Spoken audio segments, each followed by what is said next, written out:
Y otros temas, porque hay muchísimo que comentar en la arena política. Está ya con nosotros el congresista Alejandro Muñante, a quien le damos la bienvenida. Congresista, ¿qué tal? Muchas gracias por la invitación. Bueno, partamos de esto último, ¿no? Esperaba usted ver en la conferencia de prensa a los miembros de la mesa directiva. Usted es miembro, ¿verdad? Sí, claro. Sí, ¿por qué no salieron ustedes también al frente, ¿no? Como gesto político respecto de unas compras no solo cuestionadas, sino innecesarias. A ver, mira, el presidente del Congreso había ya lanzado su comunicado público un día antes, así es, un día antes.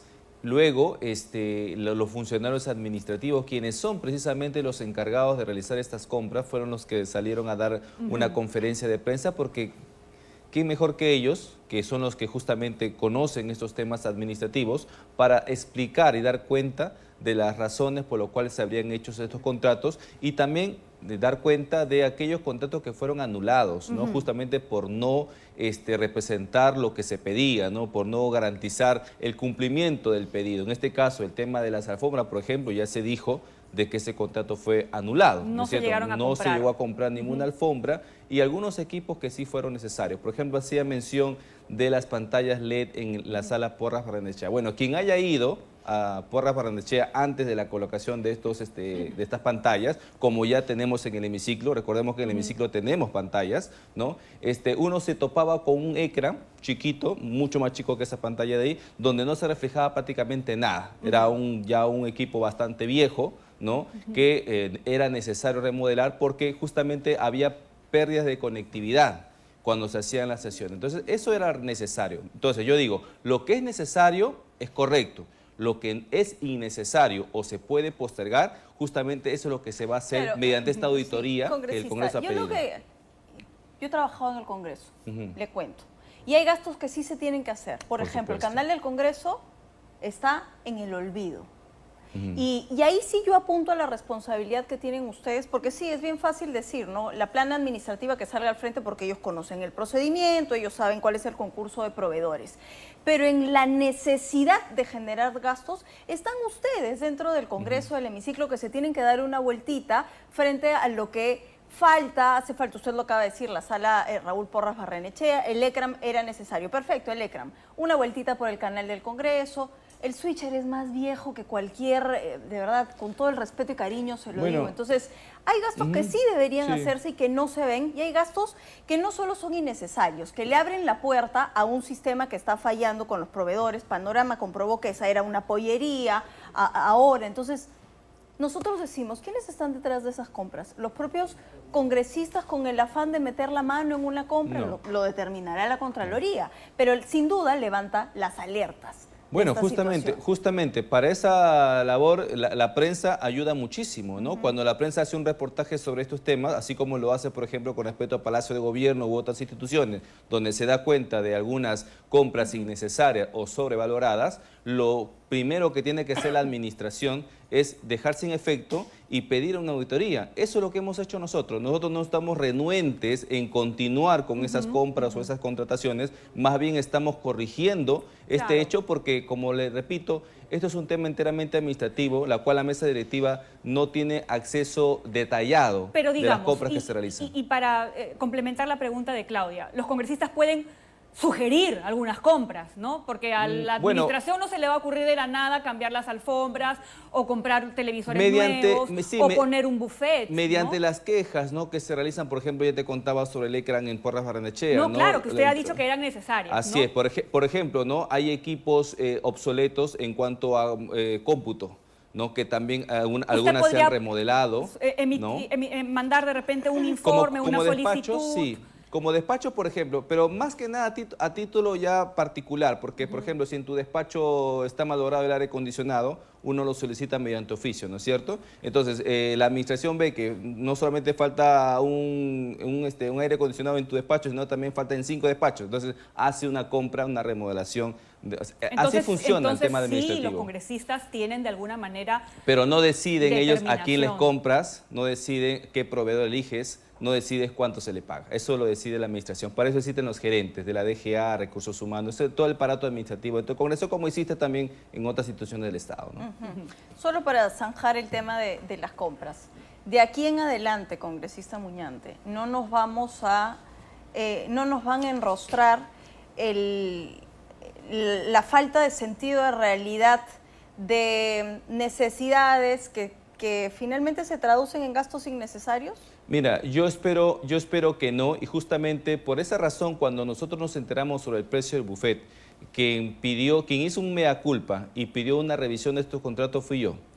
Luego, cuando nos enteramos de las compras, también solicité en vivo que se haga una auditoría en el Congreso. Una semana después ya se ha ordenado esta auditoría. Entonces, creo que por ahí parte, ¿no? Por reconocer los errores y por enmendarlos a través de los mecanismos que el Congreso tiene. El Congreso cuenta con una oficina de auditoría que es justamente que es supervisada por la Contraloría. Y justo tengo el informe del Comercio que acaba de salir, le doy la hora, exactamente, a las 8:11 de la mañana. Y lo que advierte este informe es que el Congreso no ha elegido al auditor, pese a que Contraloría ya envió la propuesta hace más de un mes. Por esa razón, el presidente del Congreso mandó un oficio a Contraloría. No sé si lo vio en los medios. Sí. Tengo el oficio, no sé si lo pueden colocar. Justamente eso es para subsanar la elección del auditor y que de una vez empiece con el trabajo que corresponde hacer, ¿no? Claro.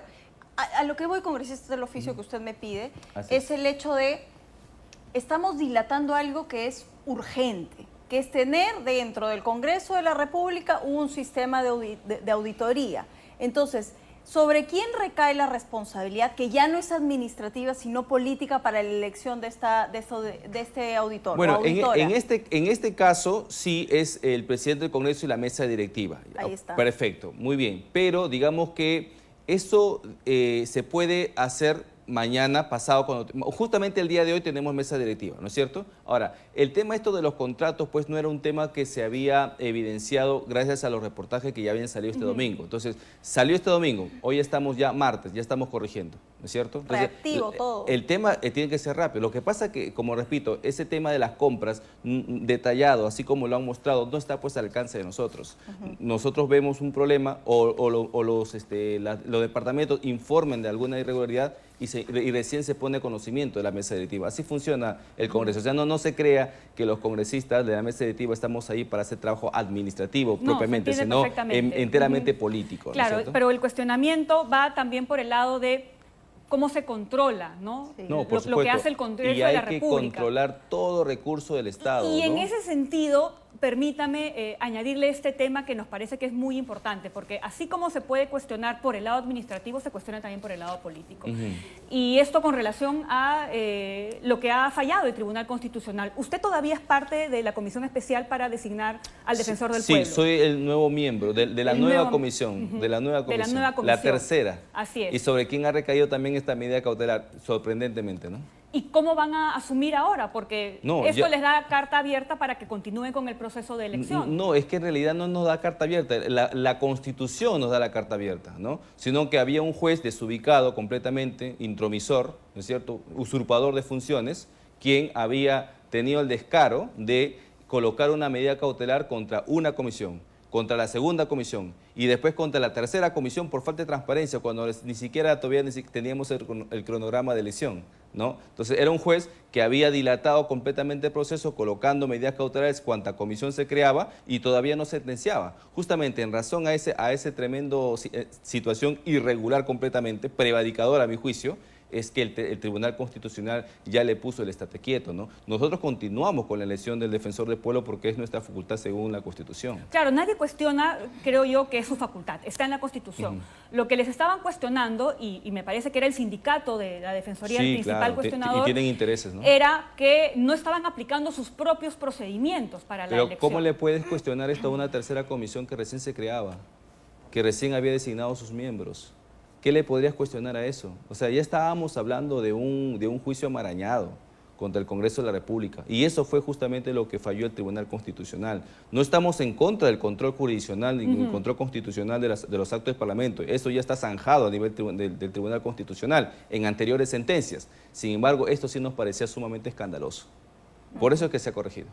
Y a propósito de escandaloso, lo que ha ocurrido con el descubrimiento del uso del financiamiento político, ¿no? ¿Qué tienen que decir respecto de eso? Bueno, habría que hay que ponerlo en contexto, si me permite, porque seguramente quienes no lo saben. Sí, claro. Se acusa, y porque hay un acta además de los gastos expresos, de que el señor Rayardo habría cobrado por una suerte de coaching, ¿verdad? Una cifra que fue constatada, el señor Rayardo ha dicho que nunca se hizo efectivo, pero sin embargo lo que se ha colocado en el acta es que sí se llevó a cabo esta actividad, ¿no? Mira, es importante que los partidos políticos transparenten a lo máximo este financiamiento público que recibe, ¿no es cierto? Renovación Popular seguramente va a tener que dar sus descargos y ya lo estaba haciendo a través de sendos comunicados en sus redes sociales, ya lo pero hizo, por eso le pregunto, si no se ajusta lo que dice el acta del financiamiento con el comunicado de Renovación Popular, ¿quién miente? Bueno, mira, Renovación va a tener que hacer sus descargos, la área respectiva, y si hay alguna irregularidad, alguna sanción, pues se va a tener que acatar, ¿no? Porque es parte también del procedimiento. Entonces, aquí yo llamo la atención para que los partidos políticos puedan transparentar correctamente su financiamiento. Ahora, hay que recordar que este financiamiento vino justamente a raíz del referéndum de Vizcarra, ¿se acuerdan? El sí, sí, sí, no, ¿no es cierto? Ahí nace este tema, ¿no? Nosotros nos opusimos completamente, ¿no es cierto? Pero finalmente se aprobó porque la población así lo decidió y luego ya vienen estos cuestionamientos. Por esa razón es que dentro... Estoy entendiendo el contexto que usted me está dando. Está criticando que finalmente la decisión que se dio en el gobierno del señor Vizcarra hoy se haga efectiva. No, eso no apunta al problema, sacando el nombre del señor Vizcarra, que sendos cuestionamientos tiene, porque finalmente esto depende única y exclusivamente de la responsabilidad de los partidos políticos y de cómo distribuyen y hacen uso de esta plata. Sí, efectivamente, pero justamente hay que conocer también la raíz del problema para darle solución, ¿no es cierto? Esta situación vino a raíz de una pregunta, de una propuesta completa antitécnica, ¿no es cierto? Que entonces, justamente ¿usted no trajo está como de acuerdo consecuencia en que se financien los partidos políticos? Mira,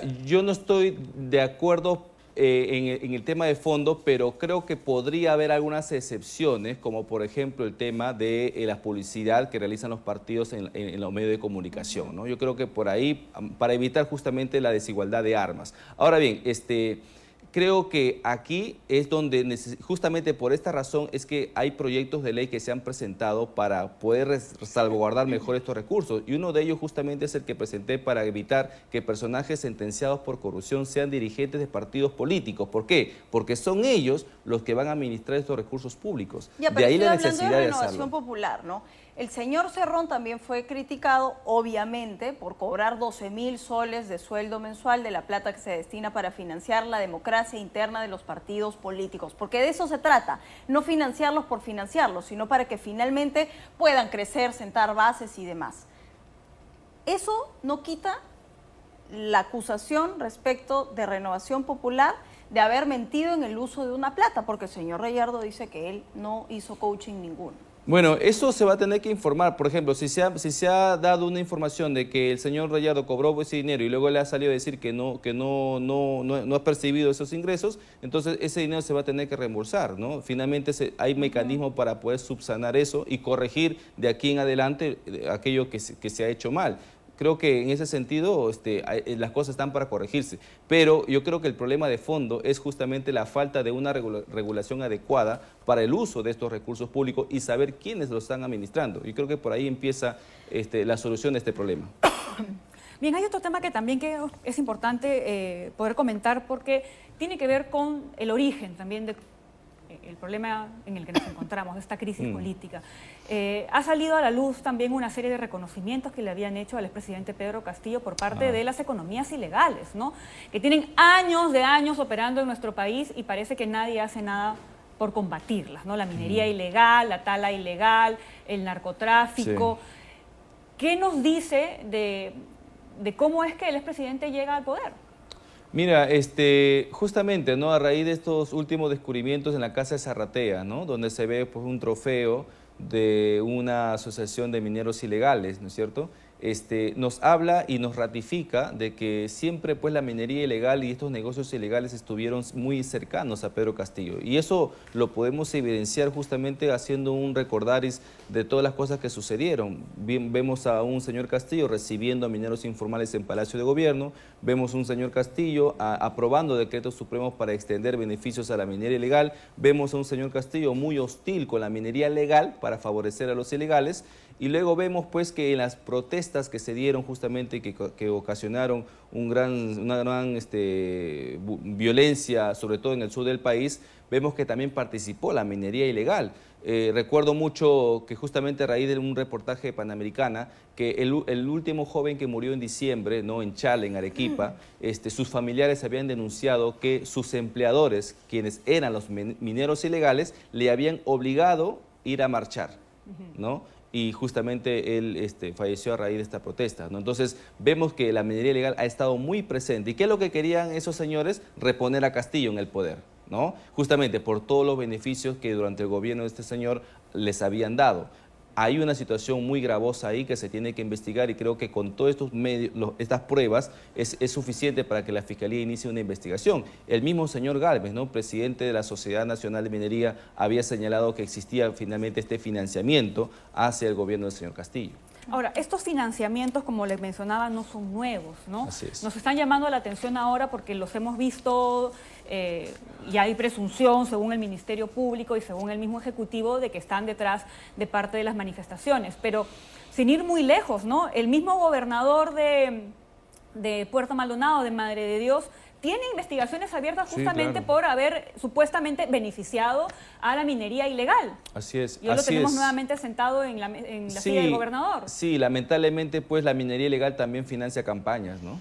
Y eso es una realidad que tenemos que ver en el país, ¿no? Justamente Madre de Dios, que fue prácticamente sitiada por estos violentistas, es donde campea pues la minería ilegal y el narcotráfico, ¿no? Justamente en estos días en que estaba prácticamente secuestrada la ciudad, ¿cuánto dinero, cuánta mercadería se habrá movido en esos tiempos? Justamente cuando crean una zona liberada, no hay control del Estado, entonces finalmente ahí estos mineros ilegales habrán hecho su agosto. Justamente esa es la razón por la cual bloqueaban las carreteras y querían tomar los aeropuertos, justamente para que estos negocios ilegales puedan operar impunemente. Bien, congresista, agradecerle por haber estado hoy aquí. Gracias. La del cierre, rapidito. Ya nos olvidamos del adelanto de elecciones. Mire, en marzo se va a retomar nuevamente esta discusión y espero que con cabeza fría, descansados un poco sobre este tema y ver las posibilidades que se tienen, ¿no? Presionar sobre una decisión no va a ayudar a que existan este consenso anhelado. Muchísimas gracias. Agradecerle, congresista Muñante, ya 8:40 de la mañana. Llegó el señor de los deportes, Omar Ruiz de Somocurso.